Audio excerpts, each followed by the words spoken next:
Legends of the Frozen Game is a fully voiced audiobook. I hope to find day hire real actor. Enjoy. My Uses presents Chapter 0, The Last Stand. Date, 33,490. Location unknown, 14 years after the severing. The battlefield screamed with light. A single blast split the horizon. The beam burned so hot it erased stone, steel, and bone alike. Entire watchtowers dissolved in its wake. The front lines of soldiers turned to drifting ash before they could scream. Only one figure stood against it. Demir planted his boots in the cracked earth. His tower shield, taller than most men, rattled under the storm. Runes etched into its gear burned bright. One after another they shattered into sparks as the impact ate them alive. His voice cut through the chaos like a blade. Stand behind me. Every rune that broke was another breath of life given to those behind him. Every crack in the shield was a heartbeat stolen from his own body. The metal groaned. His bones ached. Still he endured. Do it now. I can't hold on anymore. Behind him, Aris gathered every scrap of power he'd hoarded for 14 years. The young man who'd once been a timid 13-year-old now stood ready to sacrifice his essence. His final attack would change the lives of everyone in Athyros, not just outsiders like him, but every single local. The enemy's beam pressed harder. Demir's shield cracked down the middle. Then came a sound no one had heard for 14 years. She finally did it, Aris thought. A chime. Blue light danced in the corner of Aris's vision like a forgotten dream made real. System online. Level up, level up, level up, reached max level. The HUD had returned. After 14 years of silence, it blazed to life. All those gathered XP finally joined the system. Some fell to their knees in disbelief. Others wept openly. The curse of the coup was broken at long last.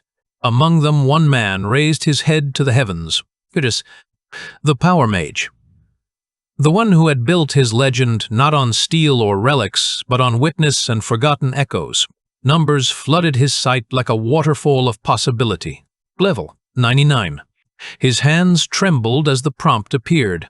Allocate points. He didn't hesitate. Dump everything into manifest. His first real stats in 14 years. Power surged down his arm, shaping itself into a sphere of impossible brilliance. Time itself seemed to recoil. The system overloaded, struggling to process what he was creating. Aris raised his hand. His voice carried like thunder across the broken field. This is my world. With all his might, with power he'd never reached before Aris started shaping his spell, even the system glitched trying to catch its magnitude when finally released to Tyrant. The spell tore reality open. A small black hole formed at their location. The attacker, a horror cloaked in shadow and fire, screamed without sound as its body unraveled. It was erased down to the very concept of its existence. The battlefield froze. No air, no noise, no motion. Then came the words drifting through the silence, colder than any death sentence. New title acquired, author of fate. And suddenly, the story itself bent. Perspective shattered. The world once narrated by unseen hands shifted. The voice changed. Aris's voice? No. My voice rises to the battlefield. I lowered my hand. The battlefield was dust. The enemy gone. Even the blast had forgotten it existed. As the silence thickened, I whispered the words I had waited 14 years to speak. Let's get out of this wretched game. Chapter 1. Beyond the Stars. Date, 33,476. Tallulah Space Station, today. Aris pressed his face against the observation deck's glass, watching ships emerge from the massive portal like metal whales breaching an ocean of stars. The sight never got old. Vessels from a dozen different worlds docked at the sprawling station, their hulls scarred by long journeys through subspace. This was his first time leaving Saroa. He'd managed to tag along with the planet's buying committee thanks to his best friend Demir, though he still couldn't believe they'd actually made it off-world. Come on, Dad, just a couple days while you're dealing with your business. At 16, he already stood as tall as his father, Allison Stroven.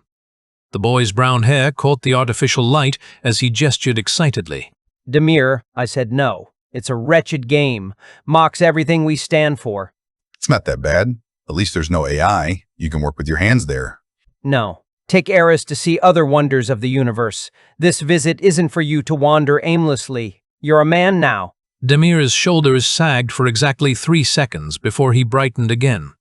He bounded toward his grandfather like a puppy who'd spotted a treat.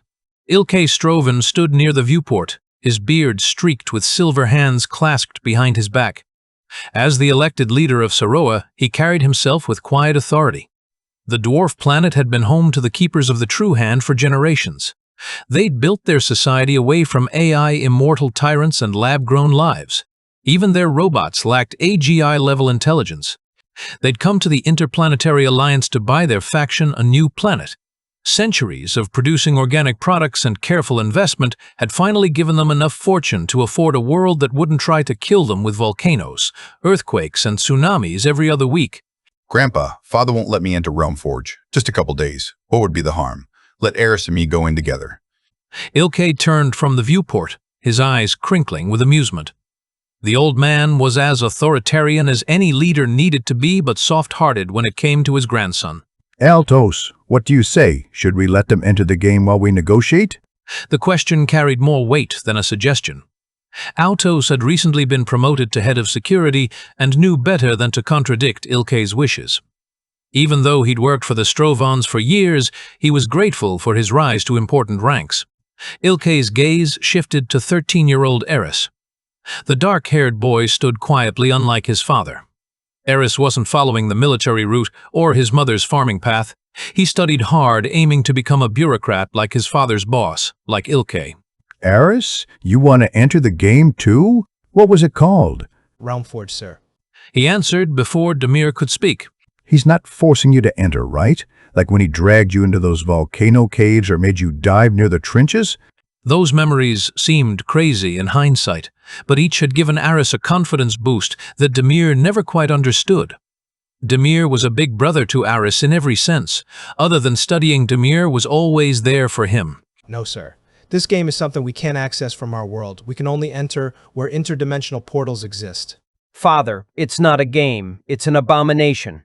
Lab-grown people living in a pocket dimension. At least there's no AI or robots, and their offspring live there too. It's been 1,000 years since they started the game. A whole ecosystem emerged. Hundreds of expansions happened.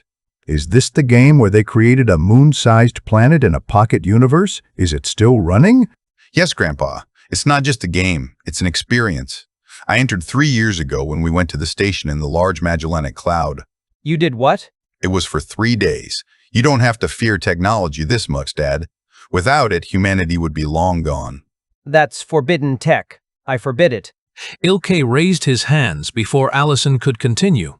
Ali, we're not bigots. We don't oppose tech because we hate progress. We embrace what's good for us. All right, I give my permission. But you'll come out at the end of each day and sleep in your hotel rooms.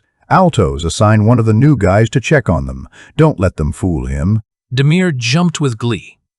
They were here for at least a month and could enter the most immersive game humanity had ever invented. Not just a game, but the biggest project after subspace travel. A moon-sized planet in a pocket dimension filled with real living creatures, real history, and endless adventure. Realmforge, where human fantasies became real in every sense. He grabbed Aris in a bear hug, his giant hands nearly crushing the smaller boy. After their party moved forward to discuss entry plans, Demir and Aris lingered behind. We convinced them, but didn't mention how we'll pay for entry. I heard it's the most expensive entertainment by far. Don't worry about that. I bought 2 passes for a month, and I have a surprise for you. Is it that good? Better than reality headsets? Even though our planet's tech is old, there's nothing in these 3 galaxies that comes close to Realmforge's experience. Wow. Think about it, Aris. They took the 2 most important discoveries of humanity, matter displacement and energy transformation, and formed a new reality with humanity's tens of thousands of years of fantasies. What did you play as before? I always start as a warrior, but this time I want to try wizard or warlock. Cool. They left their planetary diplomatic group and headed directly to the gates of teleportation where they could enter the game of Realmforge. The future was waiting. Chapter 2, The Severing. Date, 33,476 First Quarter, Tallulah Space Station. Aris stood transfixed before the giant hologram screen, watching a party of adventurers take down a massive dragon. The creature's roar echoed through the station's entry hall and flames licked at the heroes' shields. The detail was incredible. Every scale on the dragon's hide caught the light. Every bead of sweat on the warriors' faces looked real. Another screen displayed the current player count, 6 million active users. What happens if you die in the game? Demir leaned against the railing beside him. It's painful, I'll tell you that. But don't tell my father. They inject us with nanites. The game monitors our vitals 24/7. They put us in stasis at the last minute and heal us in their labs. How? There are thousands of planets, and most of them are filled with immortal people. Don't worry about the tech details. They stood in the futuristic entry plaza for Realmforge. Chrome and glass surfaces reflected holographic advertisements. The air hummed with energy from dozens of portal gates. A floating robot head drifted toward them, its mechanical eye scanning their faces. Welcome to the gates of entertainment. Which realm do you wish to visit? I'm glad they removed perfect human voices in these robots. He pointed to Aris. Aris flashed his ID to the robot. The floating head nodded with a soft whir. If you have inseparable augmentations or implants you cannot enter, please head to Preparation Booth 7 where you will receive the necessary items to experience the game fully. Thank you for choosing us. The boys split up for their individual booths. The injection might hurt, but don't be afraid, okay? What injection? But Demir had already disappeared into his booth. Aris entered booth 7. The space was sterile white, like a surgical theater. Metallic arms hung from the ceiling, tipped with various needles and sensors. Please sit and relax. This will take roughly 5 minutes. The nanites we inject will only interact within the world of Etheros. All augments and enhancement will be forced to be dormant by our technology. A robotic arm released gas into the booth. Aris felt dizzy immediately. Then the arm moved toward his hand with a large injection needle. The moment it pierced his skin, fire shot through his veins. He tried to pull his hand away by reflex, but the robot arm followed his movement, keeping the needle in place. After 5 minutes that felt like an hour, Aris stumbled out of the booth. Demir stood in front of the main gate, waving him over. I'm entering first. Choose the city. But he stepped through the portal before finishing his sentence. Aris rushed to the entry gate, where the same floating robot head waited. It sent a scanning ray over his body. Nanites detected. Passkey active. You may enter. A holographic screen showed him the options for level 11110 starting areas. The coastal city of Isles of Selqua appeared prominently on the small globe, along with several other locations. He selected it and stepped forward. Passing through the gate sent electricity through his bloodstream. Every sensation heightened. His heart hammered against his ribs as reality shifted around him. Then he was inside. The game world of Athairos spread before him like a living painting. Text and images filled the corners of his vision. But at the center, he saw the words that would change everything. Welcome to the world of Athairos. The message hung in the air for a few seconds, then faded. He stood in a coastal market where impossible creatures walked among humans. Seafolk children ran between stalls, their scales glinting in the sunlight. Humans in armor robes and carrying shields moved with purpose. The fantasy game atmosphere was perfect, but the sensations were something he'd never experienced. As a studious boy who wasn't much of a hardcore gamer, he'd tested the latest some trends with his Mind Gamer machine back home. But this was something else entirely. In the left corner of his vision he saw Aris Orvelis level 1 with 3 dots. He touched the interface and a name change screen opened. Later he thought, his clothes had transformed into simple villager garments. Classic level 1 gear. Then his screen started buzzing. Incoming call. Caller. Demir. He opened the connection immediately. Demir appeared through an invisible camera feed covered in gleaming armor that looked like it belonged to an endgame character. What are you wearing? It was bundled with my pass to help catch up to the latest content. Good gear, but 0 stat buffs. That's cheating. No, it's for catching up. Aris, where are you? I'm at the front of the gate. A newcomer pushed past him roughly. Move away from the gate, noob. Sorry. He realized he hadn't taken a single step since arriving. Which city? I told you to come to the Iron Confederacy starting city, Ironfell. What? No, you didn't finish. Are you with the sea folk? Are you at the Isles? I'm coming to get you. I sent you something. Open your inventory and pull it into the real world. What is it? You'll see. You'll see. Aris accessed his mail screen and accepted the item into his inventory. A pet icon appeared. He pulled it out into the world, and a small black creature materialized, part dog, part cat, dark as midnight. It started running around, jumping in the air and creating small particles of light. The creature rolled around playfully like programmed content designed to be adorable. Ha! You like it? Foxes are extinct in our world, but they created them here. Okay, I'm coming now. The call cut off. All his HUD elements vanished. Visible murmurs rose around him. What's going on? Fuck you, Realmforge. Is this an outage? Is this an outage? The sky shimmered as titanic figures resolved in light.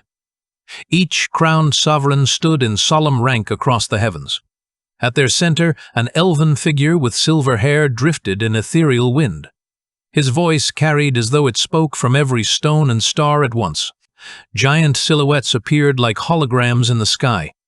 A regal old elf with a crown stood at the center, 5 other crowned individuals of different races flanking him on each side. The elf began to speak, his voice echoing across the entire world. People of Aetheros, children of mountain and river of flame and shadow, long have we bent knee to forces unseen, strings pulled by hands beyond our sky, our lives diced and spent for amusement. No longer, by the covenant of 11 crowns, we have severed the chains. The portals are sealed. No more will your kin vanish into stasis. No more will your triumphs be measured in numbers by those who walk another world. The stat freeze is law. Strength and cunning shall be your own, not granted by some unseen script. Your wounds will scar, your victories will matter. Your deaths will be remembered. You are no longer pawns of a game. And to you, humans who yet linger among us, hear this truth. Your reign is ended. The game is over. You will eat, sleep, bleed, as we do, for the interface that once coddled you is gone. No windows will rise to guide your steps. No invisible hand shall cradle you in death. If you wish to live in Aetheros, you will live as one of us, subject to the same perils, the same law, the same sky. As for the legacy of your cruelty, know this. The crowns of Aetheros declare your past crimes absolved in law, for judgment must begin anew in this freed world. But law is not heart. The memory of blood spilled and kin dishonored does not vanish with a decree. If any among the people hold a vendetta against you, and it is justified, then fear them, for the law will not shield you. Forgiveness is not commanded. Trust must be earned. This is liberation. This is the first true dawn of Aetheros. The giant silhouette lifted his crown toward the heavens, and the other 10 followed. Light blazed until it drowned the horizon.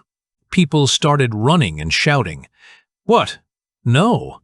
Someone yelled, "Is this an event?" Some of the seafolk people knelt to the ground, crying. Others raised their hands to the sky, praying. Aris stood frozen.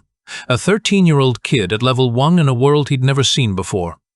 The magnitude of what had just happened crashed over him like a tidal wave.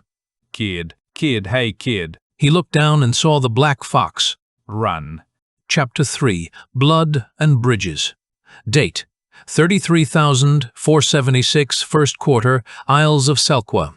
Aris or Velis, level 1. Chaos erupted in the coastal city. Local seafolk retreated to their homes, but human players ran toward the teleport points. The crowd moved like a panicked herd, voices rising in desperate confusion. Hey kid, you're not my master anymore, but since you pulled me out of that inventory, I'll help you. The Black Fox's voice carried an odd mix of relief and resignation. Aris stood frozen still, trying to process what had happened. The fox nudged his leg with its snout. Kid, snap out of it and start running. Where? Follow me. The council probably sent Imperial soldiers to seize the portals. This place will be a bloodbath soon. I need to get to Demir. He can protect me. Don't even think about going to the Iron Confederacy.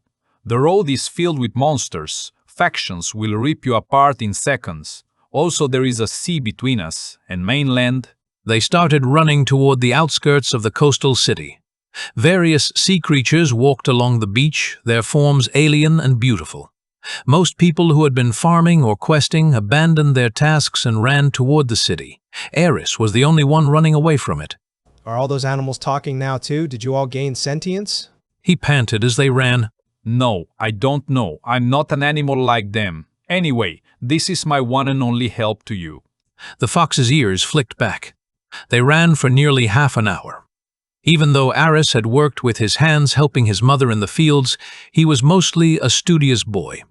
The 30-minute jog exhausted him, but fear kept him moving. When they reached a river, his legs finally gave out, and he collapsed toward the water's edge.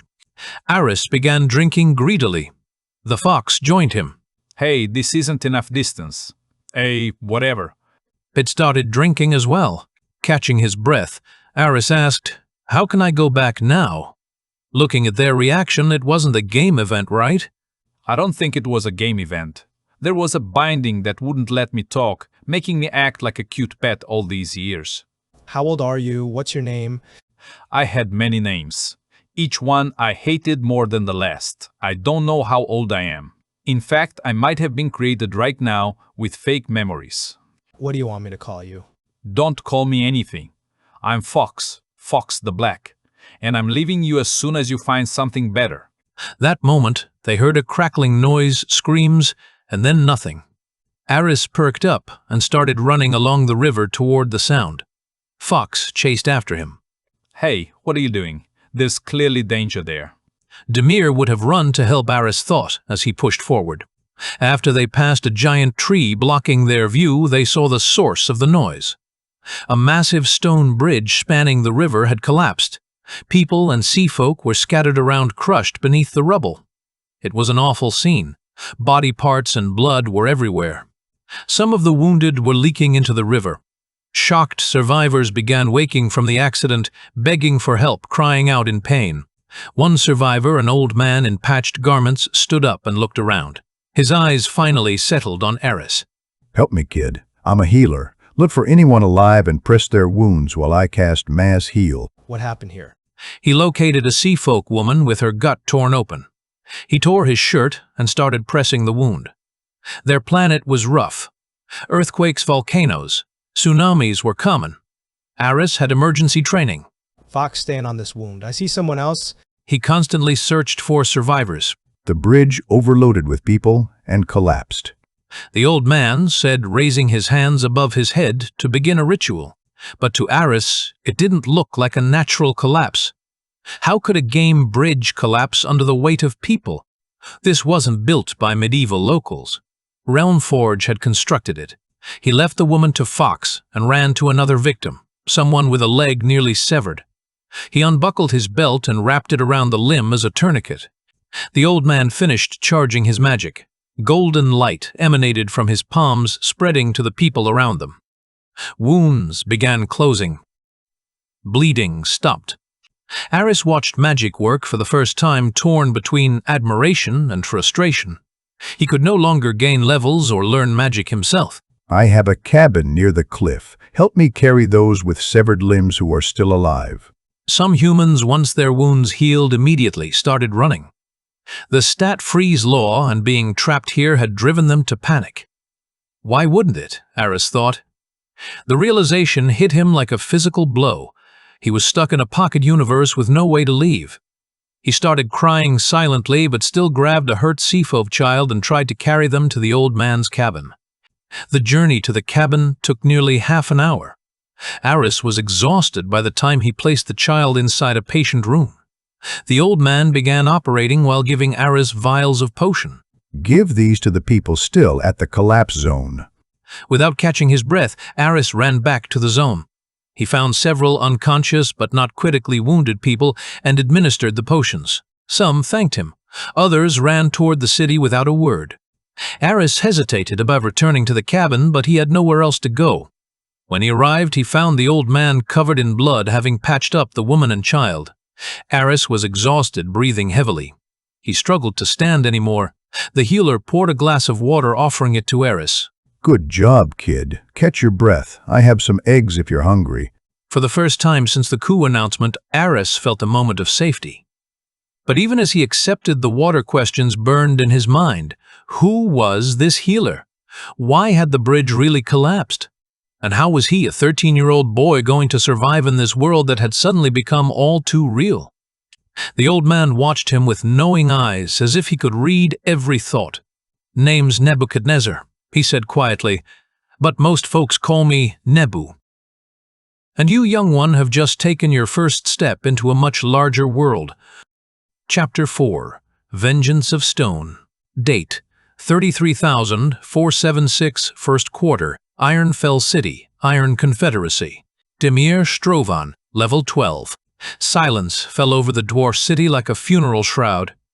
Ironfell carved itself into the mountainside, half buried in stone, half exposed to the gray sky.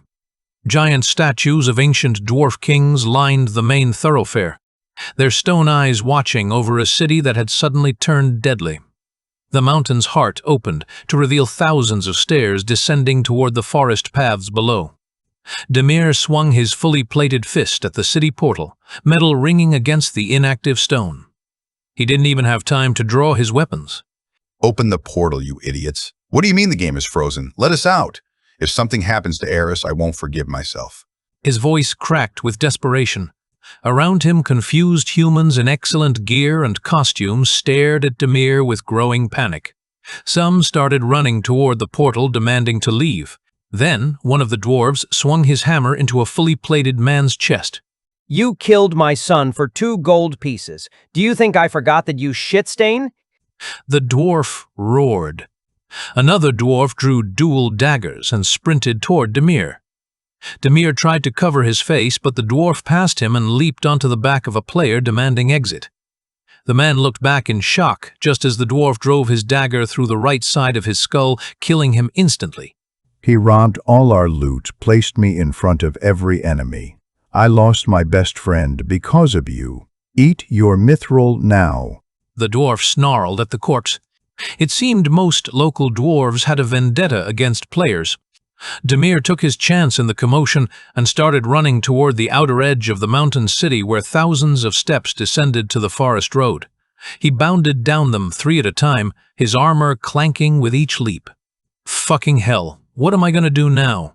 How can I get to Aris without Realmforge's status protection? He'll die instantly. Ironfell and Selkwa are so far apart without portals, he muttered between gasps.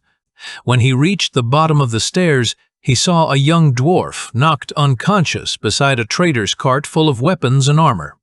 An old dwarf was circled by 3 figures, one in plate armor, one in robes, and a woman in leather armor with daggers drawn. They were clearly trying to rob him. Demir immediately dropped to the ground where they couldn't see him. Should I help him? But I'm only level 12. This armor was top-notch 3 years ago, but now, he thought. The old dwarf's voice carried clearly, Let me go. What's gotten into you? You can't attack merchants this close to the city. The city guards will take all your reputation and progression. The leather-armored woman laughed harshly. Look at those words. Clearly awakened like their empire said. Have you ever heard locals use game terms? She turned to her companions. Of course not. We're on our own now. We'll take whatever we can and hunker down until officials open the portals again. She continued. The robed man gestured toward the unconscious dwarf. Should I finish him like his son? Sure, why not? Maybe they just closed the HUD, but we can still gain experience.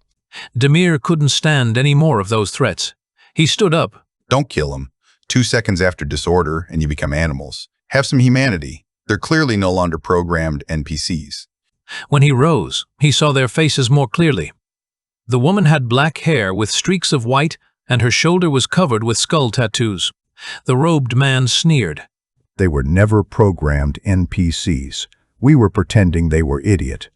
If you don't want to become experienced in our system, get lost. Caro, is his plate worth anything? She said. The plated man examined Demir's armor. No, it's garbage. It's S quality but 0 stat boost and 0 imbue. Last expansion stuff. I said let him go. You can raid his cart. He repeated. The leather woman drew a throwing dagger and sent it toward Demir. He raised his arm to deflect it. The dagger clicked against metal and fell. Now or never, he thought, and jumped from the stairs toward the assassin woman. She tried to deflect Demir and pushed him aside easily. She must have lots of stats, he realized. How else could a 100-pound woman push me in the air like that? Caro, kill the dwarf. We'll take care of this idiot. Zoran, blast him. Once of Bizik from the Dia to read their motions and in it. 3 white dots appeared near the mage, clearly collecting mana for a blast. 3 white orbs swelled in the mage's palms, hissing like boiling water. Demir threw himself sideways, rolling over gravel as a lance of fire scorched the steps where he had stood. The blast cracked stone, sending shards whistling into air. He dodges like a rat. The robed man snarled, pulling more light into his hands. Demir didn't wait. He grabbed a fallen chunk of masonry and hurled it. The mage flinched his spell, collapsing into sparks. The old dwarf kicked open his cart, dragging free a battered round shield and a longsword with a nicked edge. Ye want blood? Then by Moradin taste mine first. He roared, planting himself between the thieves and his wares. The plated man charged, his rusted greatsword crashing down. Steel shrieked as it met the dwarf's shield. The old merchant staggered, but held his ground, snarling through his beard. The leather-armored woman lunged at Demir, daggers flashing like snake fangs. He barely caught her wrist, her other blade carving a red line across his shoulder. Too slow, boy. She spat. Demir slammed his forehead into hers. She reeled, cursing, and he seized the moment to drive a mailed fist into her gut. She folded but didn't fall, twisting like a cat to slash at his thigh. Behind them, the mage recovered, chanting quick syllables. Their wall. The dwarf bellowed, shoving Caro back and raising his shield. The second blast hit, shattering the shield rim and flaring white across the dwarf's beard. He dropped to one knee, dazed but alive. Demir roared, ripping the woman's dagger from her grip and hurling it into the mage's arm. The robed man screamed, his spell sputtering into smoke. The dwarf surged up with surprising strength, driving his sword into Caro's side. The plated man howled, staggering backward as black blood splattered his armor. Demir tackled the leather woman again, wrestling her to the dirt. Her knee cracked into his ribs, but he clung on, forcing her knife toward the ground. The dwarf finished it, shoving his sword through Caro's chest and ripping free in a spray. The heavy man crumpled, rattling like broken tin. The mage, clutching his bleeding arm, turned to flee. The dwarf lifted a stone from the steps and hurled it with every ounce of strength. It struck the back of the man's skull with a wet crunch. He collapsed, twitching once before lying still. The last thief froze, panting under Demir's weight, glaring at him with hate. The dwarf pressed his blade to her throat. Your choice, girl. Run and never return or join your friends in the dirt. The old merchant growled. She spat blood in Demir's face, then twisted free and bolted into the dark, vanishing into the tree line. Silence fell, broken only by the crackle of the overturned cart's lantern. Demir sat back, chest-heaving, blood seeping through his torn armor. The old dwarf rested on his sword, beard-singed eyes hard. You're green, lad, but not useless. You've a spine, and by the looks of this new world, you'll need it. He muttered. They started to hear crackling sounds above, from the city voices descending. When his panting subsided, the dwarf spoke again. I am Moradin. Take my sword and shield. They're not the best, but they'll do well for you. Don't come to the city for a while. You never know who'll hold a grudge and who won't. Thanks for helping me. Go east where the ruins are. Last month they cleared there from undead for a festival. It should be safe to live now. Demir stood looking at the stairs where guards were descending. He opened his face. Thanks, Moradin. I hope your son is alive. I'm Demir, by the way. He took the sword and shield. I never saw a player helping a local without any bonuses. Well, not in the hardcore parts anyway. Take care, Demir. I hope you survive. Demir started running with heavy thoughts. My father's gonna kill me if I don't pull Aris out of this game alive. Fuck my chances. 1,000-year game ran flawlessly, and now you close it on us. Not just monsters, even locals hate us. He paused at the forest edge, looking back at the mountain city. I guess I have no choice but to join conquerors of this world. Then I can force them to open the gates. Chapter 5. First echoes. Date 33,477 second quarter, Isles of Selkwa. More than 1 year had passed since the coup. Aris stayed with the old man, taking refuge under his wings, becoming his helper. He cleaned the house, sowed plants, took care of the garden, grew the plants they ate, and when locals needed a healer, he helped his master. Master Nebu was a gentle old man who tried to help everyone. The black fox had disappeared after the first day, and Aris only saw it running around the forest at night, leaving dead rabbits at their gate. As a 14-year-old with 0 stats, he didn't look for any adventure that might get him killed. Aris had left a couple of notes with locals who came for treatment. If a teenager named Demir asks about me or describes me, please send him this way. He'd left this message with locals coming there for treatment, but for 15 months, no one had come. Aris watered the garden and pulled some carrots and green onions. He entered the cottage with the vegetables, dirt still clinging to his fingers. I pulled some carrots. They're excellent for today's stew. He called out. Old man Nebu was overdressed, even though winter had started fully. The layers of patched robes made him look like a walking bundle of fabric. I skinned the rabbit your friend left and added it to the pot. You only need to add the carrots and onions. It's salted perfectly. Yes, master. He said. He stepped inside to chop the vegetables. When he was dumping them into the pot, he heard his master call from outside. Aris, we have a patient. Prepare the chamber. Aris quickly washed his hands and entered the chamber where they treated patients. He pulled fresh sheets onto the bed and went outside. A seafolk man was approaching with a mule pulling a wooden cart. The seafolk was crying, his scaled face wet with tears. Eloa, what happened? Why are you crying? He asked. Shark bit off Eloa's leg. The bleeding wouldn't stop. His voice shook with panic and exhaustion. Aris rushed to the cart's side. Together they lifted the unfortunate seafolk child onto the bed. The boy's leg was a mangled mess below the knee, blood seeping through makeshift bandages. I can't regrow limbs, but he'll be fine. He can still dive and catch fish like his father, he said, trying to comfort the child. Nebu turned to Aris. Just like I taught you. This time you can do it. Aris placed his hands on top of each other and started saying the words Nebu had taught him. At first he hadn't bothered with casting or healing, but as months went by he realized that without at least trying he was dead meat in Atheros. So for the last couple of months he'd been eager to try casting the healing touch spell. Aris prayed to every god he could think of imitating what Nebu had taught him. But nothing came out. His hands remained cold and lifeless. All right, let me do it. Watch closely, he said. He gathered his hands together and started applying healing touch. Aris watched carefully, memorizing every gesture, every word. Wide. A small interference flickered across Aris's vision. He couldn't understand what had happened. Was it a glitch in the system? Were the nanites dying? Was the game opening again? He looked around to see if anything else was happening, but nothing seemed different. All healed, he announced. The child's leg hadn't regrown, but the wound had closed as if months had passed. When the pain dissolved, the boy started sleeping peacefully. Thank you so much, great healer. You are our savior. I wish you lived close to our city, he said, tears of relief replacing those of panic. No need to thank me. I'm good where I live, he replied. Aris went outside, still confused. What was that? Was it a game thing, he thought? He tried the old commands, system open, inventory open. Nothing happened. The game's not working. Hard work's not working. How am I going to survive in this place? He got furious and kicked the side of the cottage door. His toenail flew off and his toe turned red with blood. Ow! Oh. He squeaked. He immediately crouched down and without thinking, cast healing touch. Green light poured from his hand to his wounded foot, healing it instantly. It worked. He couldn't believe it. He'd done it. He'd learned a spell, the first step in surviving in Atheros. But the timing nagged at him. Right after seeing that strange interference during Nebu's healing, his own magic had suddenly worked. There had to be a connection.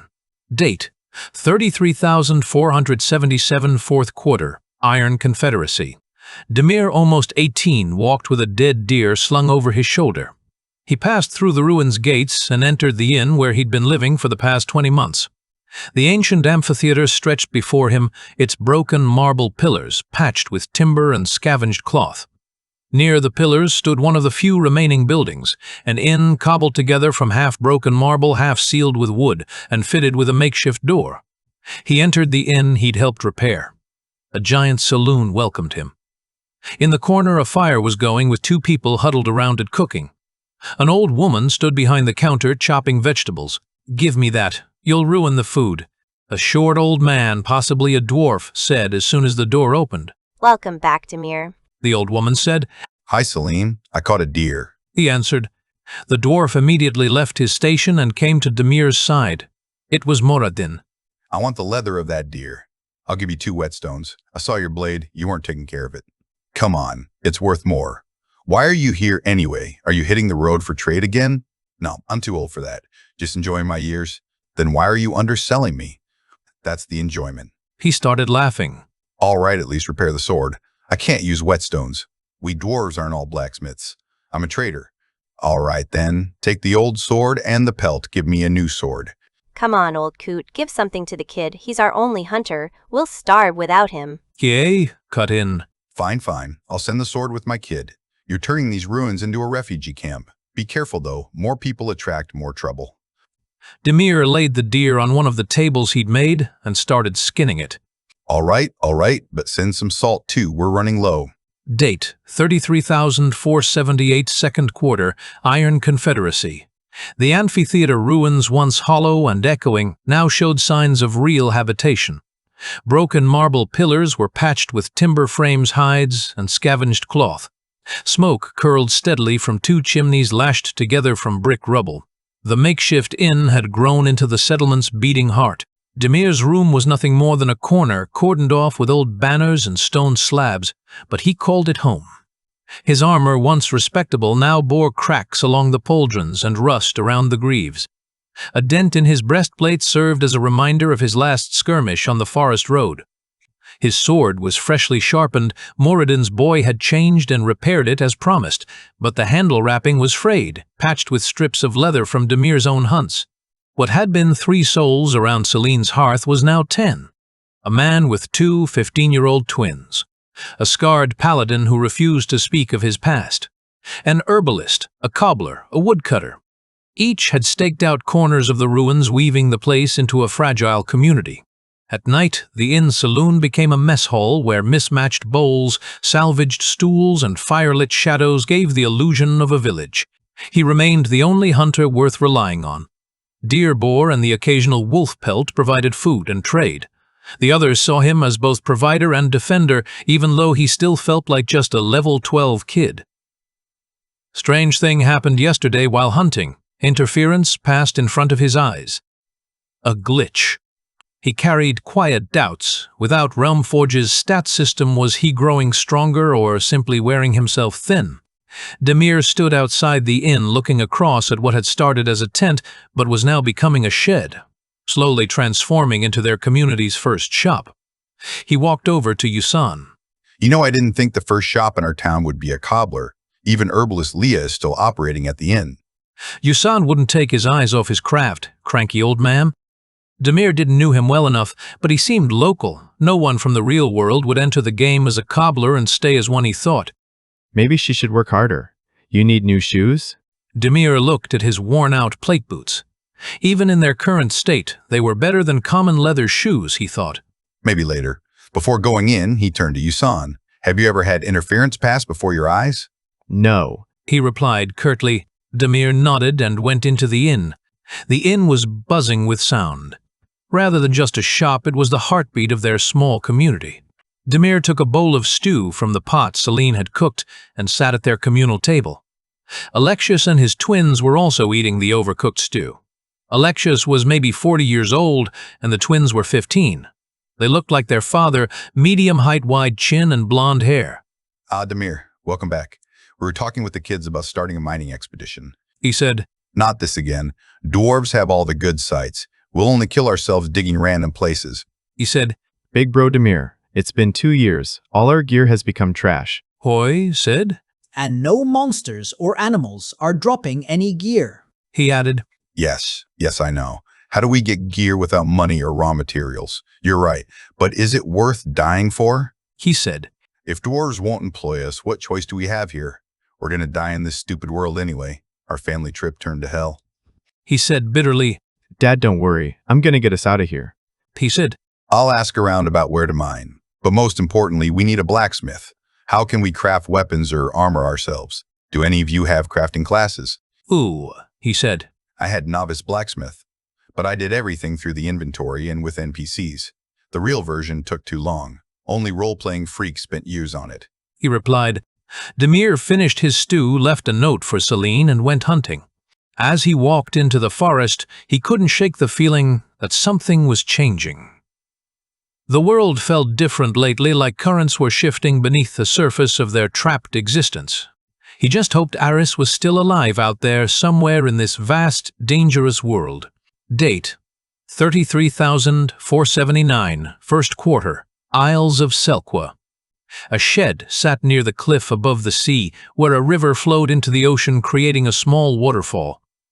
Aris sat on a rock watching the endless expanse of water. It had been more than a year since Aris had used Healing Touch, but he couldn't master it. Some days he could cast it, but most days he couldn't. Without mastering this basic skill, he had no idea how to advance to the next spell in Nebu's books. Is it my mana that takes too long to charge? But no. Sometimes it takes 6 days. Sometimes it takes 2 days to cast, he muttered to himself. Nebu stepped outside from the cabin and waved his hands toward Aris. Aris noticed him. Yes, Master Nebu, do you need anything? He said, I'm afraid I got a raven from the city chief. They have an outbreak. We need to create cure disease potions. What we have isn't enough. He said, remembering the ingredients. He had too much time, and only 2 things he could do besides farming their small plot, reading his master's books, and gathering herbs. I'll look for the moss along the river. You head into the forest and look for bitterroot. Folk, he said. Alchemy wasn't Nebu's specialty, but like every healer he could make low-tier potions. Aris thought, even if I can't master my spell, I can master alchemy, and went into the woods to look for bitterroot. It took him 3 days to gather enough for the city, but he and his master collected nearly enough for 1,000 people. Nebu was preparing the mixture in a comically big giant pot, while Aris worked with 2 small pots, one for regular alchemy, one for cooking. He juggled both pots, trying to match his master's speed, while also trying to do it correctly. All right, mine's consistency and color have changed. Yours should turn like this about now. We'll start cooling after 5 minutes. He gave the instruction. Right after Nebu gave the instruction, both of Aris's pots started to change color and consistency. It's happening, Master, he said. At that second, bzzz, interference passed across Aris's eyes again. Now this can't be a coincidence, Aris thought. What can't be a coincidence? He asked. Aris tried to process the situation, picking his words carefully. As far as he knew, his master was a local, an NPC. How could he talk about game stuff? Every skill I learned and grasped, it sparked something in me, he said. That generally happens. Why are you so surprised? Lee said. No, not like that. Anyway, thank you, Master, for teaching me and letting me live here. Lee said. Aris, don't talk like that. You're the most helpful to me and this city. He said. Aris had to learn about these interferences and what they meant. Was the system still working? If not, how was spellcasting working? It was still human tech making it possible running this place. He took the pots from the fire and left them to cool, just like the questions in his head. Years were passing by, but his progress was at a snail's pace. Chapter 6. The Pattern. Date: 33,000. 4,029. Third quarter. Isles of Selkwa.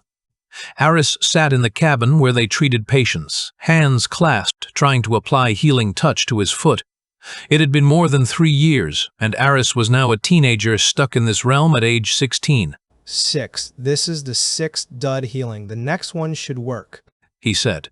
He clasped his hands again and tried to heal his foot with Healing Touch.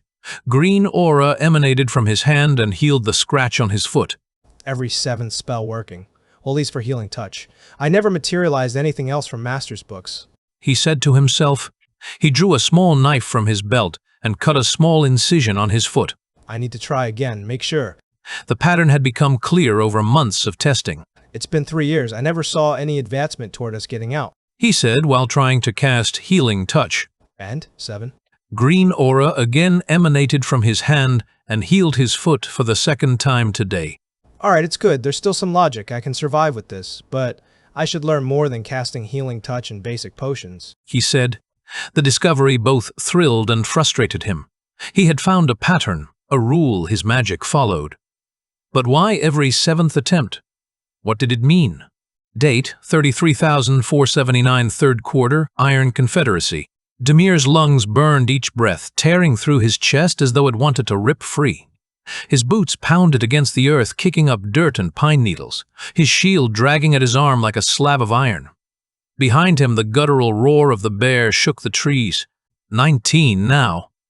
Taller shoulders, broader beard beginning to show in ragged strands through the cracks of his battered armor. He had survived nearly 4 years in this cursed world, but survival didn't mean safety. With every heartbeat thundering in his ears, he wondered if this was the end of his luck. Gods, it's faster than me, he thought. He pushed harder, weaving between ancient trunks. The forest floor blurred beneath his boots. He wasn't running straight. He'd learned long ago that a straight path made you predictable, but the bear kept coming relentless, driven by rage or hunger or simple wild instinct. After what felt like hours but was no more than minutes, his legs screamed for release. He stumbled into a clearing and froze. Ahead, the trees ended in a sheer wall of gray stone. The cliff rose high, jagged and merciless. Damn it, Demir. The growl behind him turned into thunder as the bear charged foam at its jaws, its hulking body blotting out the light filtering through the canopy. Demir clenched his jaw, forced himself to stand firm, though terror rattled his bones. He set his feet at the cliff's edge. "Come on, then," he muttered, dropping his shield, freeing both hands to grip the hilt of his short sword. "My only chance." The beast thundered closer, a wall of fur and fury. At the last heartbeat, Demir sidestepped, every muscle screaming as he flung himself clear. The bear's bulk smashed against the cliff with a sickening crackstone trembling under the force. Dust and rock chips rained down. The bear reeled, stunned, shaking its massive head. Demir didn't think. He raised the sword high, 2 hands on the grip, and swung with all the weight of his body. Steel bit into fur and muscle carving deep into the thick neck. The beast roared, staggered blood spraying across Demir's armor. The short sword lodged deep, but didn't finish it.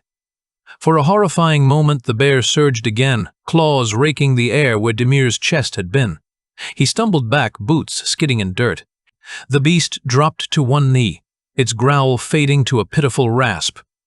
Slowly, agonizingly, it collapsed, body trembling, before going still. Demir leaned against the cliff wall, chest heaving. The sword was still in the bear's neck, quivering slightly as the last shudders of life left it.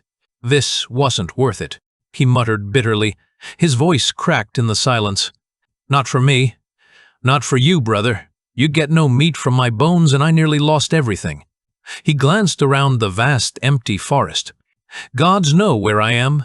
He'd been running for more than an hour, twisting through paths he only half remembered. The Amphi Inn was somewhere beyond these woods tucked behind hills and streams, but he was deep now outside the boundaries they usually hunted, well past the markers they used to keep each other safe.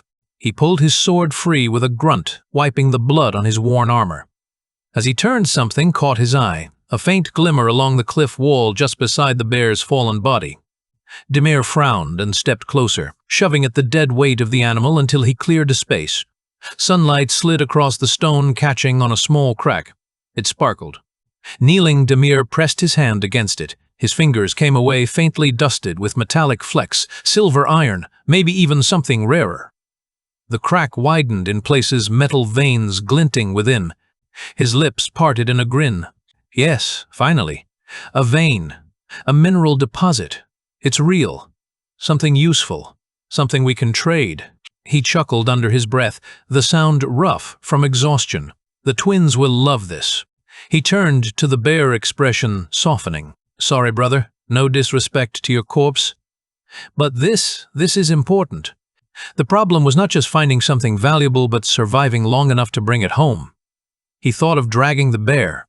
Impossible. 300 pounds at least, and even if he managed to haul it, he was already lost. He exhaled, ran a hand through his tangled hair. "I'll have to leave you here. Well, most of you. Mark the spot. Maybe I can make it back." He began skinning the bear. The hide stank wet and heavy, 50 pounds at least, but better than nothing. He slung it across his shoulders, gagging slightly at the stench. "At least this I can carry." The artificial sun at noon gave no clear signs of east or west, but after a few hours its position showed Demir which way was west. He started walking east. He set to work quickly, survival instincts sharp. He cut 20 branches into makeshift stakes, dipping each into the bear's blood. Every 10 minutes of walking, he drove one into the earth. When the stakes ran low, he used his knife to carve deep notches into trees. Primitive trail signs, but enough to guide him back. He walked for hours, placing stakes, carving trees, counting his steps. Every sound in the forest pricked his ears. Once he saw footprints, 3-toed, 2 clawed. Goblin tracks. Fresh. His stomach twisted. They're too close, too damn close. But he had no time to follow. No time to risk. Home was priority. The signs would serve as warning enough if he returned. Finally, as dusk fell across the artificial sky, he stumbled onto a narrow path he recognized. Relief surged through him. He drove the last 3 stakes into the earth in a triangle marking the trailhead. Then, shoulders aching, legs trembling, he hurried toward the inn. The first to greet him was Usan the cobbler.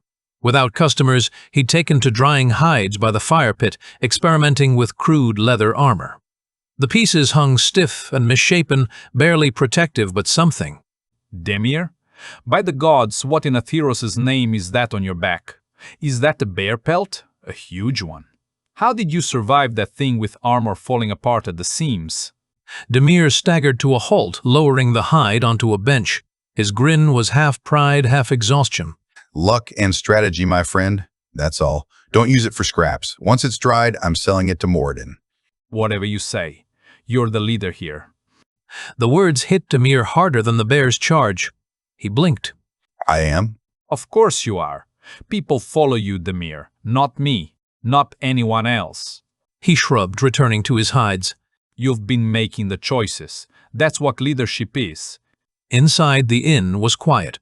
Only Celine remained polishing wooden cups with a rag, her silver hair gleaming in the lamplight. "You hungry, Demir? I made a meat pie." He dropped heavily into a chair, rubbing his temples. Thanks, Celine. Starving. But more importantly, I found something. Where are the boys? Where's Alexius? She said with a fond sigh. "Looking for a place to bury their pickaxes always." Demir laughed, shaking his head. They won't believe me. But I found it before them. Her eyes widened. "No, after all these years, they'll be furious and overjoyed all at once." It's far, but away from the dwarves' territory. Safe enough. We can trade without their claws in our pockets. Celine set down the cup, her smile soft.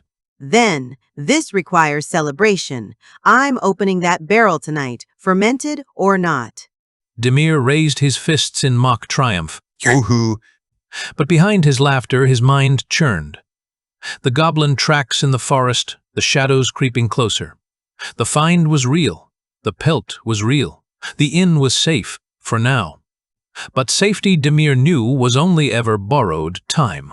And somewhere in the back of his mind, he wondered if Aris was still alive out there somewhere in this vast, dangerous world. Chapter 7. The Screen in the Dark. Date: 33,480, first quarter, Isles of Selqua. Aris was now 17, middle height, dark-haired, a slim but fit teenager. He spent his days working doing menial tasks around the cottage, his hands roughened by years of labor. He heard voices outside and stepped out of the wooden cabin, looking all around. When he didn't see anyone and returned to the cabin, he saw the black fox sitting at the gate. The fox had clearly gotten old over the last 4 years. Some of the hairs around its mouth were starting to gray, giving it a distinguished, weathered look. "Fox, what are you doing here? I thought you were done with me." I'm not here for you. Look down the cliff. Someone hit the shore unconscious. All the seagulls are waiting for them to die so they can tear them apart. No. He immediately ran to the cliff and saw a body stuck between 2 stones. It would take too long to descend from the path. Scaling down here would be impossible for him, he thought. I jumped with Demir back on our world, Aris thought. Well, Demir had pushed him, he remembered. But he had to take the leap now. He unbuckled his belt through a rock at the sea and jumped from 40 meters. The water hit him like a rock. He gulped for air. The impact drove the breath from his lungs. He recovered, swam upward, took a breath, and swam to shore. His body ached from the fall, but adrenaline kept him moving. When he reached the shore, he saw the body up close. It was a female lizard person, one of the made-up 61 races in Realmforge, Aris thought. She had a green, scaly body and a long jaw clearly built for aquatic life. She was covered with bruises and cuts. How could she still be alive, Aris wondered. Every night before bed, Aris had been charging his healing touch in case it was required. He pressed down on the body, made sure she was still breathing, and used his healing touch on her chest. It was the biggest aura transformation he'd ever produced, and Aris felt it. Green light embraced the woman, stopped all bleeding, and made her breathing regular. Aris lifted the body and put her on his shoulders. When he adjusted her position to fit his shoulder space, she dropped some things. An intricate-looking sphere that didn't look like it belonged in a thyros and a wet ledger. He wasn't strong enough to squat and pick up the objects while carrying her. All right, I'll pick it up. You take her to the cabin hero. Aris looked around and saw the fox running in the air rose petals materializing out of nowhere as it moved. You're so helpful today, what's gotten into you? Grrr, grrr. He made nonsense sounds with the sphere in its mouth. All right, I won't ask again. When they finally reached the cabin, Master Nebu was watering the small vegetable garden. When Aris saw his master, he was panting from exhaustion. Master help. Even though Master Nebu was old and looked to be in his 70s, he was stronger than Aris. He rushed toward them. What happened here? Who is she? Aris was still panting, trying to catch his breath. I don't know. Fox told me a body hit the shore, so I went to check. I closed all her wounds, he said, still trying to catch his breath. Good job, Aris. You should have called me. What if she had internal bleeding? He started examining the body. He checked her breathing, looked into her eyes, checked her reflexes. He gathered his hands and opened them with a sudden movement, pressing one hand to her head and the other to her heart, beginning to cast a spell Aris had never seen. When the spell ended, she started coughing, spitting out water. After 30 seconds of coughing, she began to regain her senses and sit up. Her eyes turned red. Her face was puffed up, looking like a zombie mixed with a giant Komodo dragon. Are you all right, miss? He asked. Oh my, it worked! I'm alive! I can't believe it! She started checking her body, searching through crevices and pockets. Where is my device? And my ledgers? She looked around and saw Fox had dropped the items in front of himself, watching the situation beside Aris. She reached for the small sphere device. That's mine, I'm taking it back. Thank you very much. Lucky. Only one ledger left. She was clearly celebrating her success at being alive. But what were those bruises from? Miss, are you all right? I am Nebu. This is my apprentice, Aris. He found you. Bzzz. Interference passed in front of Aris's eyes again. I am Lyra. Thank you very much for saving me. I will compensate you. But first, I need to head to the city center. Where am I? Lyra, you're in no condition to walk. Your leg is broken. I ease the pain. Stay with us a few days. I can mend it properly. Then you can leave. Oh, shoot, it is broken. I missed the canal jumping and hit the concrete side. Thanks, Aris, for saving me. Now help me get to the cabin. If I can't walk, let me sleep. With the help of Nebu and Aris, they carried her to the cabin and placed her in the patient bed in their small cottage. What a lively person, even though she'd been seconds away from death just moments ago, Aris thought. At midnight, Aris was charging his healing touch by casting 6 duds in a row. He heard sounds coming from the patient room. He went there and was shocked. A giant screen was open. Not like the screens embedded in their eyes when he'd arrived at Realmforge, but a screen from the outer world like the ones used on their planet. When he was still in shock from that sight, he was shocked again, this time much more. Lyra was attached to the device with a cable and her shape was shifting into an elven woman. When she realized Aris was there, she immediately closed the screen and rushed toward him. Shh, I was going to explain myself in the morning. I'm not a lizardkin. I turned into one to survive in the water. Why not sea folk? I didn't have time to look at all the races. Are you a shapeshifter? She's not a shapeshifter. He said, sitting on the window watching the whole situation unfold with a grin. You have access to the game. He was still in shock. I don't. I mean, I have it and I don't. I'm not a shapeshifter. I was created 2 expansions ago for the Engineers of Creation storyline. We can change species to adapt. But you have a screen. I saw the UI. It's Realmforge's UI. Nonsense. It's my specialty. Your master can heal. I can change form. She said, trying to brush off his accusations. She's lying. I can smell deceit from 100 miles away. He said, smiling. Fine. I can monitor for a few minutes every day without giving my location. But I can't manipulate anything. Our leveling is fixed anyway. Please, you have to show me. Lyra was visibly hesitating, but Aris's genuine begging wore her down. Fine. You saved my life. Sit here. She revealed her device again and pulled a cable from the sphere. For each centimeter of wire she extended, the sphere shrank. Lyra placed the tip of the cable to Aris's temple. A screen emanated from the sphere device and formed a holographic display. The name, Aris Orvelis. 1, race, human, 10% bonus to all stats. XP, 10 session 43. In the right corner were his titles. Acolyte Healer, 2 Tier 1 healing spell slots, +1 manifest. Healing Touch. TRP points, 66. Each healing touch requires spending 6 title resonance points. These will decrease with progression. Dabbler Alchemist, Tier 1 Potion Crafting Chance 20%, Tier 2 Potion Crafting Chance 5%, Tier 3 Potion Crafting not available. +1 Endeavor, +1 Harvest. Lucky Apprentice, double each luck-based content. Luck spent 21. NW points 12. Reach 100 for local legend. Echo 1. Captured echoes 1. Or body. Vitality. Overall health and natural recovery 11. Force. Raw muscle, melee damage, lifting, breaking 11. Agility. Reflexes and precision, dodge, aim, stealth 11. Resilience. Toughness versus trauma. Weather toxins 11. Stamina. Endurance for long exertion or work 11. Mind and spirit. Insight. Spot details, sense motives, track prey 11. Manifest. Manifesting power through mind. Create magic 12. Will. Mental fortitude, resist fear or mind magic 11. Empathy. Persuade, soothe or inspire NPCs 11. Resonance. Sensitivity to narrative echoes, fuels, echo powers 11. Social influence. Renown.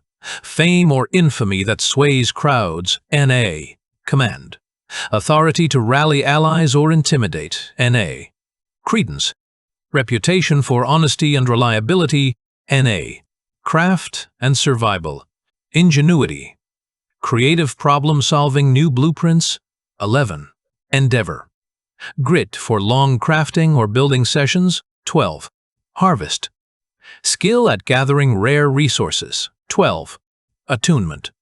Harmony with nature, read weather, calm beasts 11. Hidden meta. Narrative. Weight NW.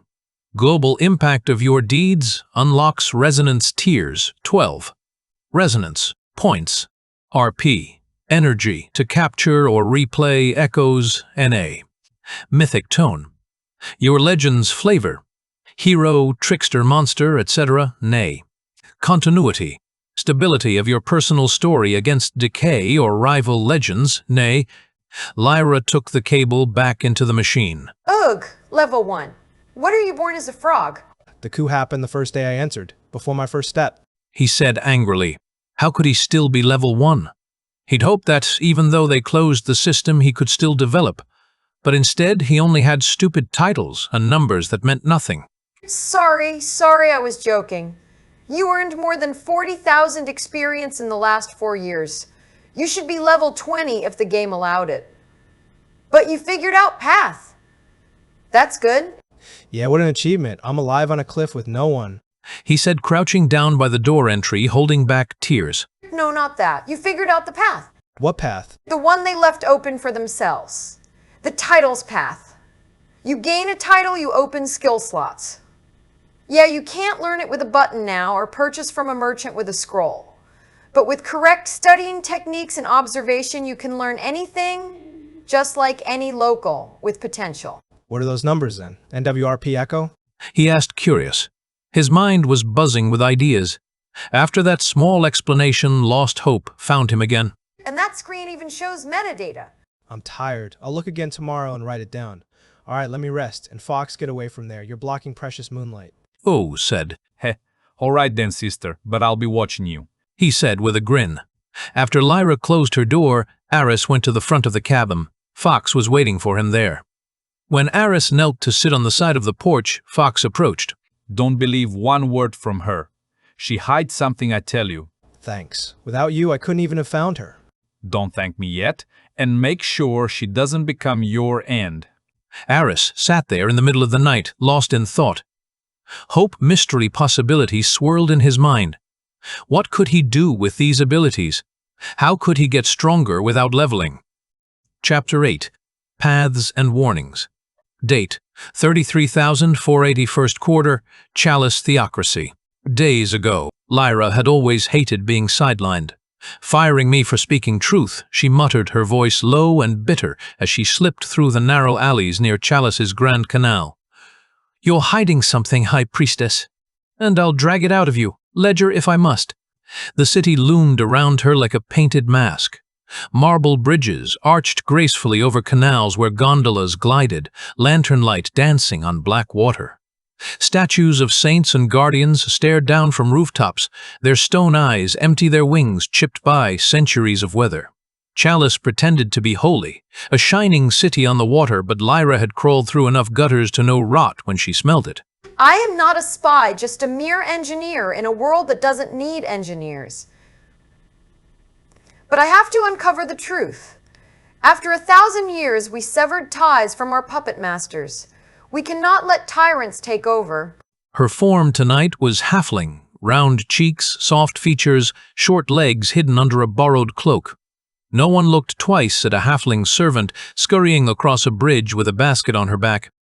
Shapeshifting was her greatest gift, a trick she had engineered with her own body and stolen tech from the creators. Who cares?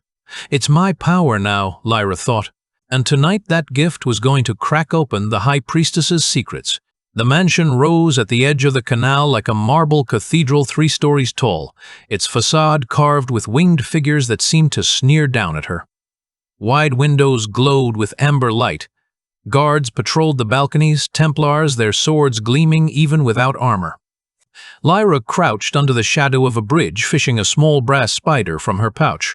She wound its tiny gears, set it on the stones, and whispered, "Climb." The spider whirred softly, its legs clinking as it scuttled up the wall. Through its eyes, linked by a polished crystal in her hand, she saw the guard's roots. Predictable. Lazy. Arrogant. She smiled thinly. Even angels can't hire competent meat shields.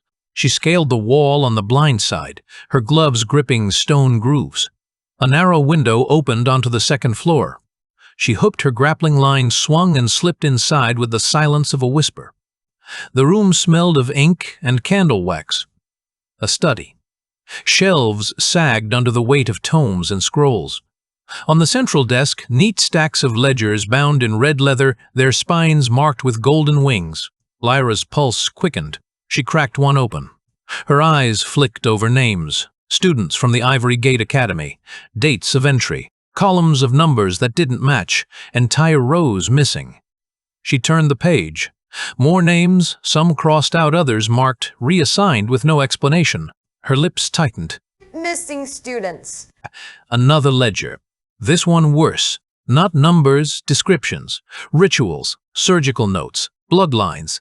Incantations in ancient script. She recognized the style. Illegal experiments. Someone was cutting into children to unlock their potential. Her hands curled into fists. She opened a third. The pages were stained not with ink, but something darker. She forced herself to read, blood donations, binding circles, contracts with things that weren't human. Blood magic. Tied directly to the office of the High Priestess. Lyra slammed the book shut, chest heaving. You hypocrite, she whispered. You preach guardianship, sacrifice, protection, all while bleeding them dry. You'll fall, and I'll be the one to cut the rope. She gathered the ledgers into her pack. Heavy, incriminating damning. But her moment of triumph lasted barely a heartbeat. The door creaked. Lyra froze. 2 Templars entered, murmuring. Their eyes landed on the desk, the open books, the faint smear of blood Lyra hadn't noticed. Who's here? Lyra ducked under the desk, cramped beneath it. Her heart hammered as boots thudded closer. A blade scraped against the desk's edge. She rolled out fast, knife flashing. The first Templar yelped as her blade slashed his calf. She dashed past them, twisting through the doorway before they could pin her. Hove! The mansion erupted. Lyra darted through hallways of marble and stained glass, the ledgers heavy in her pack. She ducked under tapestries, vaulted over railings, slid down polished banisters. Behind her, Templars thundered like war drums. One lunged at her near the grand staircase. She whipped a vial from her belt, smashed it under his feet, a burst of smoke acrid and blinding. He coughed, stumbled. Lyra grinned through her teeth. Engineers make better assassins. Another guard cut her off near a gallery. She flung a brass disc. It clanged against the wall and exploded in a spray of sparks. His armor caught the light, blinding him for a second. She darted past, kicking him square in the gut. Still more came. Too many. She ducked into a servant's corridor, narrow and low. Her halfling form barely squeezed through, but it bought her seconds. She burst out near the canal-side balcony and found herself face to face with the High Priestess herself. She was as radiant and terrible as the day Lyra had first met her. Overdressed in silks and jewels, wings shimmering faintly with divine aura. Her face was beautiful, ageless, and furious. You dare steal from me? Her voice rang, cutting like a blade. You dare pretend to be holy while bleeding children dry? The High Priestess raised a hand. Power shimmered. The air itself grew heavy. Lyra's knees nearly buckled. Not yet, she told herself. Not here. She hurled another vial, this one shattering into a burst of searing light. The High Priestess recoiled, shielding her eyes for the barest instant. Lyra bolted past her, vaulted the balcony, and seized a rope that dangled from a moored gondola below. She swung down, but Templars were already waiting. They clashed in the narrow street blades flashing. Lyra fought dirty, knees, elbows, gadgets. A spring blade flicked from her wrist, catching one man across the cheek. She jammed another with a smoke bomb straight to the mouth. But there were too many. She ran again, weaving through streets, the canals glimmering on either side. Gondoliers shouted as she shoved past, knocking barrels into the water. She darted into an alley, skidding over wet stones, only to find it a dead end. The Templars closed in. She cursed under her breath. Her hip throbbed from a scrape against the wall earlier, but she couldn't stop. She climbed the wall, fingers bloody on the stone. A Templar grabbed her ankle.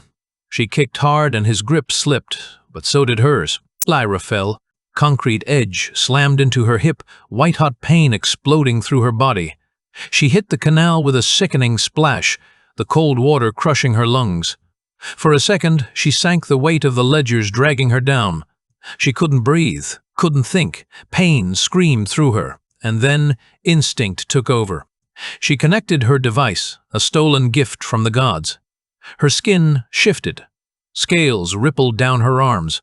Her face elongated, her tail unfurled. In the dark water, Lyra shed her halfling disguise and became lizardkin. The Templars on the bridge above shouted, pointing into the canal.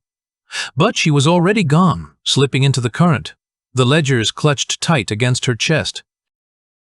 Date: 33,480, first quarter, Isles of Selqua. Lyra sat in elf form at the cabin table, spooning soup with careful precision. Her transformation back to her real form had been seamless, but Aris could see the exhaustion in her eyes. Aris burst through the door, dropping unwashed vegetables on the table. Good morning, Master. Good morning, Lyra. You're awake. You promised to explain everything when you rested. Lyra took another spoonful, rolling her eyes. Good morning to you, Aris. Like I was explaining to your master, she gestured vaguely. I changed my form to lizardkin to survive the attack. Now I'm back to my real form. I'm not a shapeshifter. I have set forms for every race. Almost every race, I can't become a dragon, obviously. Stop beating around the bush. Tell me everything, please. It might be my only way of developing skills that will keep me alive. Nebu looked up from his herb sorting. What is my apprentice talking about, young Lyra? You have secrets beyond your shape? We all have our secrets. Like you, great Nebuchadnezzar, Arbiter of Luck. We all have pasts we hide. Master Nebu turned his back and continued weeding out dried herbs. I guess you can't run away from your past forever. How did you figure it out? You all are implying something I'm not following, Aris said, frustration creeping into his voice. I saw your apprentice's title screen. There's no way after the freeze law anyone can attain that title unless the master accepted them as apprentice. So he has the curse now too, Nebu said quietly. What is going on? Aris demanded. Fox entered through the window, unable to stand, just listening. Nebu was calm against all accusations, but wore a sad expression. Finally, he dropped the herbs and sat back at the table. Aris, like they say, I am not only a healer. After the founders left me alone to wander, I learned healing myself. They created me in the early days of Etheros. As arbiter of luck, I was bringing luck, storing misfortune, but with a twist, eventually releasing all stored misfortune to people. I'm guessing now, after all those years, they think I shifted narratives randomly, but after a while it became unwanted. I saw several players yelling in disgust to the founders about my stupid mechanic. So you started living in secluded places like this? Aris asked. Yes, I got sidelined. How long until another devastating accident? Lyra asked bluntly. I don't know, but I have a feeling it's close. It's been 4 years. Then it hit Aris. The bridge accident. Was it your... He couldn't finish the question. He didn't want to say, was it your fault? How could someone he'd seen help people for the last 4 years? Because that kind of pain. Nebu bowed his ancient head with an almost crying demeanor. Yes, it was me. And I'm afraid if you continue to stay here this time, misfortune will find you. How could I leave you? Where will I go? About that, I have a proposition for you, Aris the healer. I have a plan where you can learn tons of spells. What's the catch? Fox interjected. Is he your manager? Lyra asked. I'm his big brother. Spill the beans. Just casual spy work. Snoop around where I place you, steal some documents, that kind of stuff. Where? Aris asked. Ivory Gate Academy. The words hung in the air like a challenge, and a promise rolled into one. Aris felt his future shifting, the safe life he'd built with Nebu suddenly seeming like a cage he needed to escape. But Fox's earlier warning echoed in his mind, make sure she doesn't become your end. Chapter 9. Secrets and Departures. Date: 33,480. First quarter, Isles of Selqua. What?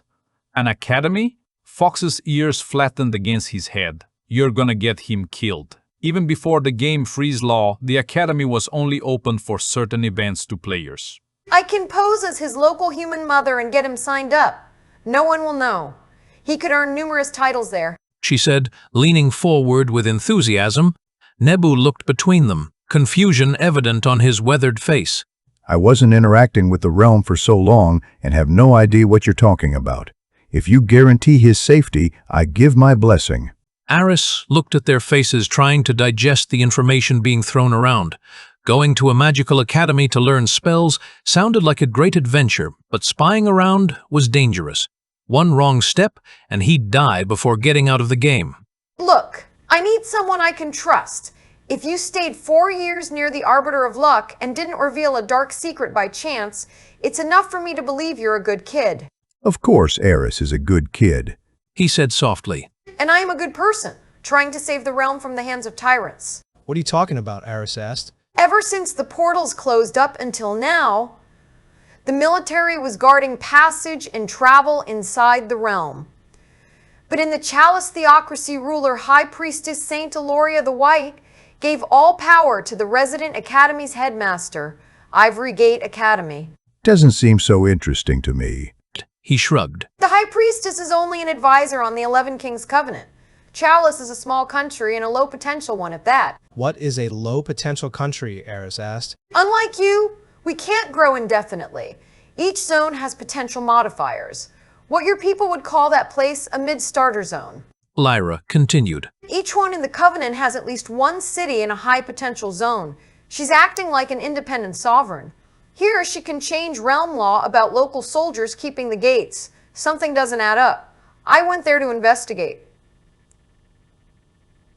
They almost killed me. And you want to get back there? He said flatly. I was halfling there. Going there as human, no one would recognize me. It's a mixed country with mostly humans, halflings, and fae. Why would you investigate? Who are you? Aris pressed. Concerned citizen.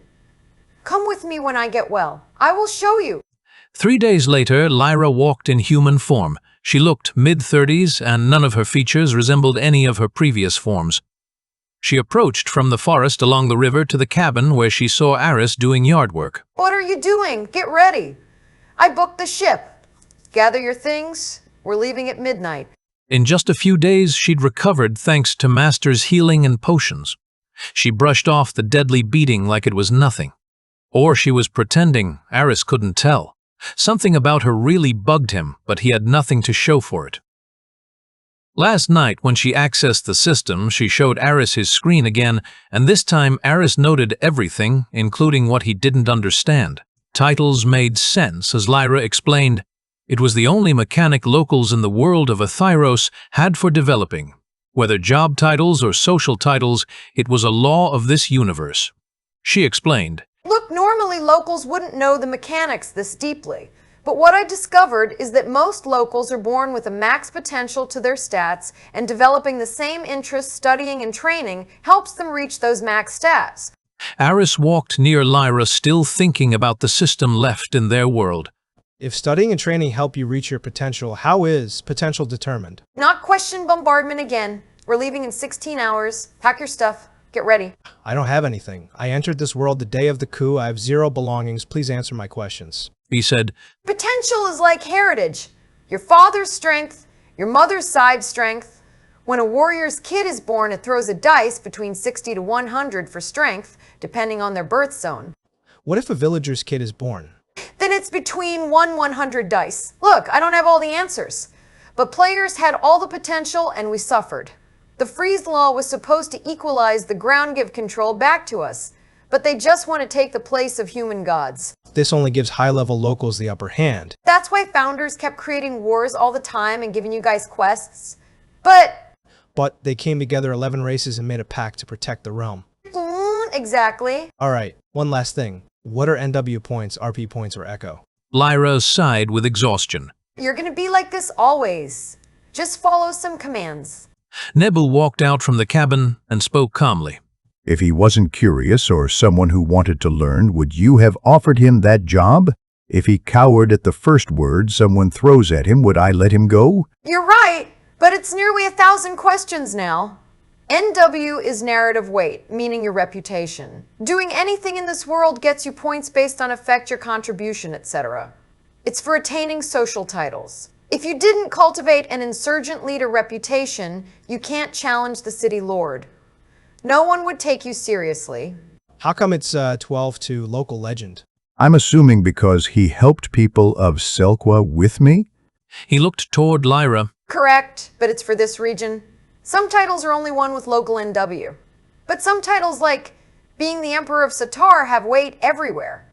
Being local legend here means only people of this place care, right? Correct. Then what is... His question was interrupted by Fox. Fox ran up, panting heavily. He he he, there are 2 Templars from Chalice, he he, asking about a halfling body. They came even here? 2 days sailing. She said, concern flashing across her face. What did you do to them? Harris asked. Nothing. I was just seeking truth. I will come with you to the docks. With me at your side, no one would suspect you, and it will be a good farewell to Aris. He offered. I'm coming to Chalice as well. What was the city name where the academy is? Was it Sanctum of the Sea? Stupid name. He said. Ah! Are you worried your master human would get hurt? Or are you afraid of being alone? She crouched down. No, I found a job there. Lyra was still being cute and making fun of Fox.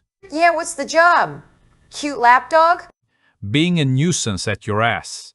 He tried to bite Lyra. Get this rabid dog away from me. Fox, please. He said.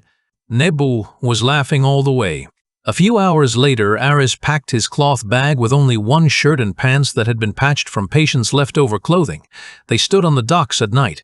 The harbor bustled with activity, ships coming and going, seafolk conducting their daily business under lantern light. A stranger, a seafolk man needing a fishing net, called out from afar.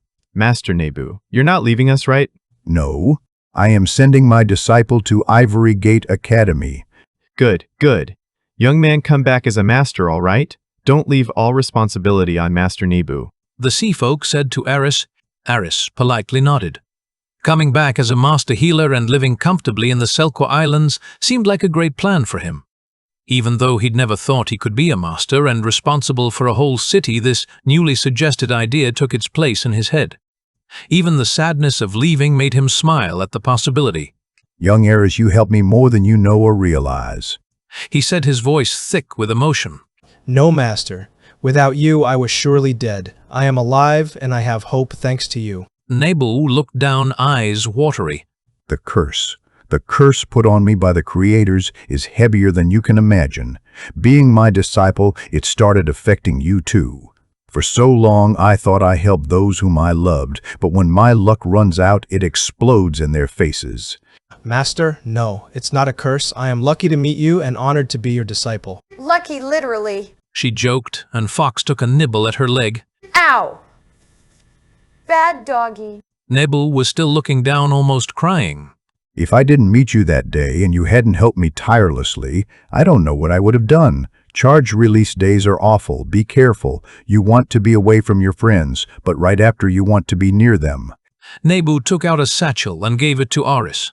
I don't charge people. One boiled potato was enough for me. This is what they left without asking. I didn't spend money in hundreds of years. It's all yours. Survive, get stronger, and live a comfortable life.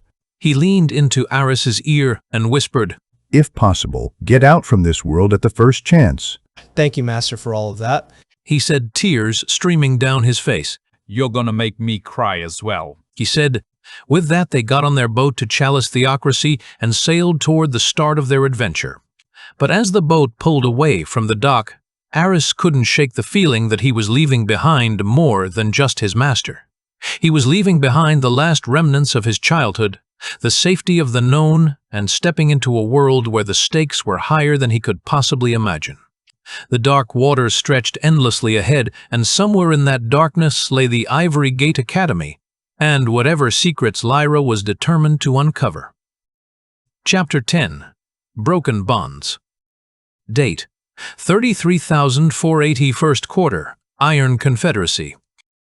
Demir was now 20 years old, worn out with some places of his armor completely gone and replaced with leather patches. He pulled a wooden cart filled with raw metal, having dragged it all the way from his outpost where 17 people now lived. They'd been mining that opening for months and selling every piece to the dwarves.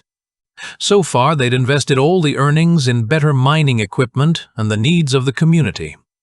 But this time, Demir was determined to replace the missing pieces of his armor. One wrong swing from a bear, and I'm dead. One lucky head toss from a boar, and I'm crippled.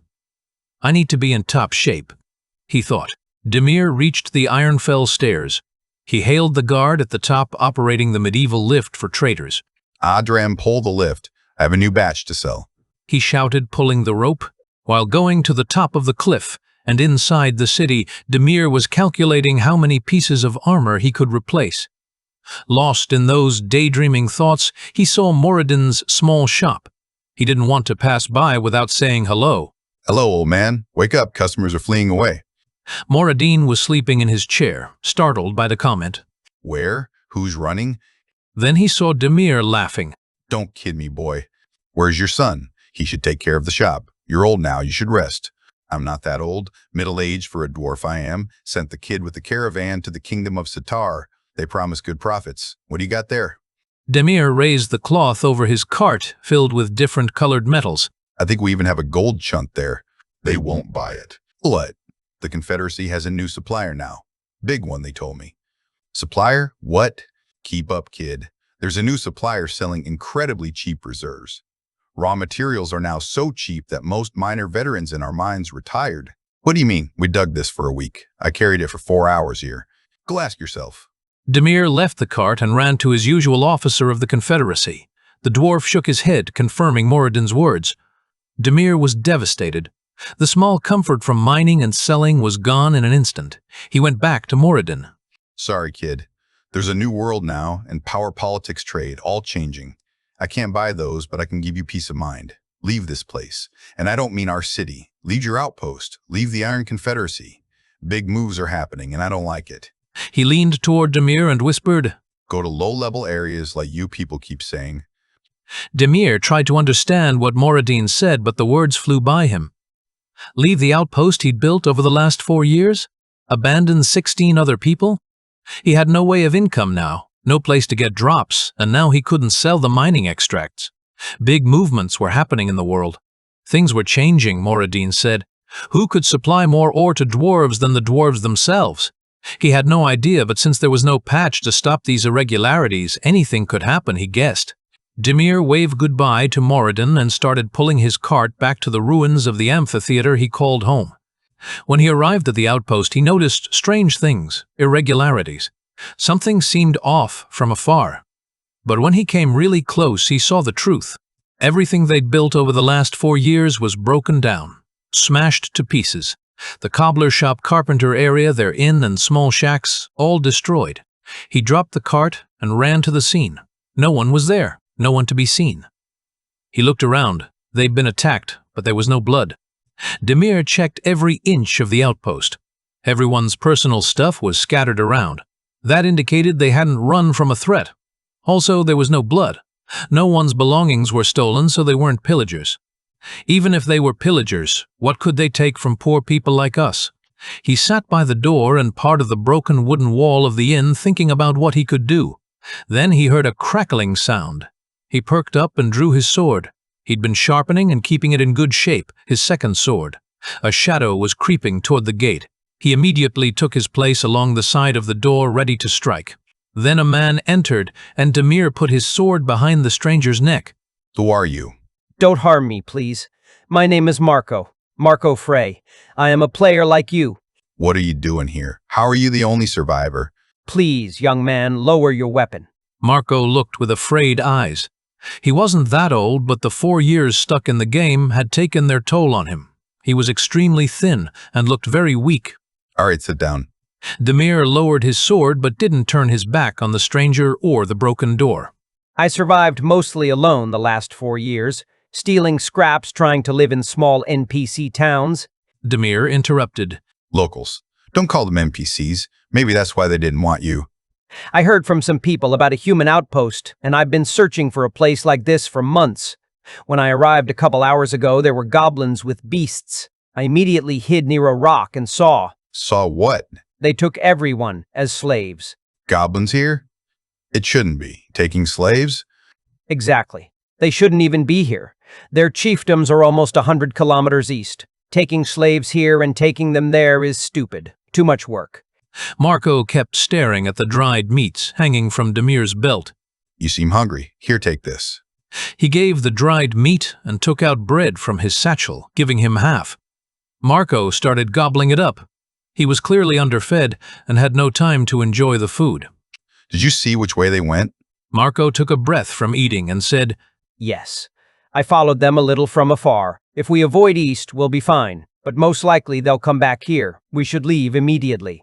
What are you talking about avoiding? Show me where they went. I'm going to get my friends back. Get them back? Are you crazy? Yes, I am crazy. Crazy to get my friends back. With that gear? What level are you? Can't be more than 30. How many can you take down? 50. You can't even kill their boss. Demir lowered his head. He didn't think about that. So many goblins must be crowded, he thought. He couldn't take down 5 goblins, let alone their boss. The gear had covered his ass for the last 4 years, but it was on the verge of total failure. I am level 12, but it doesn't matter. I need to get my friends back. If you wish to kill yourself or get captured, it's your business. I can show you the way. With level 12, you can't even win 3 to 1. The forest path was quiet, only the crunch of gravel and Demir's leather creaking breaking the silence. Marco trailed behind him, hunched constantly, glancing over his shoulder. The man looked half-ghost already, but his eyes burned sharp when Demir mentioned leaving him. He clearly didn't want to be left alone. Even afraid, he followed Demir. 2 hours later, the smell reached them first. Burnt, iron-charred flesh smoke thick with unwashed bodies. Then the sound, hammering, snarling laughter chains, clinking in uneven rhythm. They crouched low in the brush, peering over a ridge. Below, the goblin burrow yawned open from a cliff face, a black wound in the rock. But it was more than a cave. Crude wooden scaffolds wrapped the entry, smoke drifting from squat chimneys. Small shacks leaned against the stone, and fires belched from makeshift forges where slaves bent over molten ore. Mostly humans, some unrecognizable races, even 2 elves, their hands bound to poles shoveling slag into pits. Demir recognized the twins. Timmy and Sin, 17 years old, bowed and working like everyone captured. Other goblins were trying to raise palisade walls around the entry, but it was just a starting stage. Demir's jaw tightened. They've built a camp, an industry. Marco spat quietly. Not just a camp, a hive. This isn't random raiding, this is expansion. Someone's feeding them designs tools. Goblins don't set up smelters on their own. Demir scanned the scene. 6 goblins patrolled outside, armed in mismatched gear. One lounged near the forge, his rusted breastplate catching the firelight.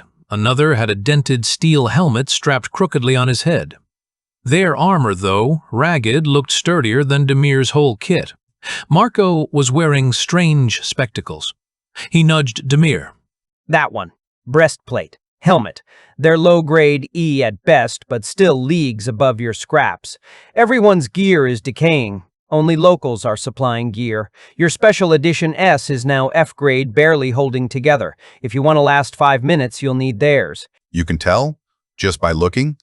Goblins can't make that quality unless Realmforge gave them and they look new. Those are dwarf-made. Not their best job, but they must be sending ingots and getting gear. You sure? Demir asked. That meant the mystery supplier to the Confederacy was goblins. Marco gave a bitter half-smile. I was a tester. Realmforge paid me to test level 35 bugs in their systems before the last expansion. I know how to read quality by weld lines, by shine, by weight of movement. Spent years cataloging loot tables no one remembers now. Demir looked again, this time with new eyes. The goblin's plate wasn't just rusty junk. The way it sat on his frame showed reinforced leather backing. The helmet's dull gleam meant some coating had resisted years of grime, gear worth killing for. He tightened his grip on his sword. Then we take them. Quiet. Tonight. Marco's eyes widened. You're insane. You charge in and we'll both end up in chains. I am not going to charge. Demir's voice was steady, now sharper than Marco had heard before. We will wait for night.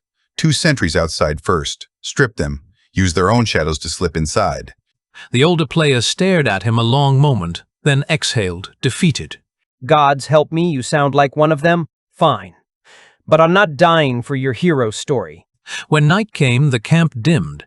Goblins gathered around fires near the forges, leaving only 2 sentries pacing the outer watch. Demir and Marco crept low through the brush, the ruins of his armor wrapped in rags to dampen the metal's clink. They waited until one goblin wandered too far from the firelight, scratching at his chin. Demir surged forward, sword flashing in the dark, his hand clamping the goblin's mouth before the steel slid into his chest. The creature twitched once, then sagged. Demir took his helmet. Marco, shaking, lunged at the second with a rock caving in the back of its skull in a sickening crunch. He stood there panting, eyes wide, blood splattering his thin hands. Demir didn't hesitate. He yanked the breastplate free and took the sentry's weapons. No more scraps, he muttered, strapping the armor to his chest. The forge fires still roared in the distance. Beyond them, the slaves shuffled, chains rattling. Demir's friends could be among them.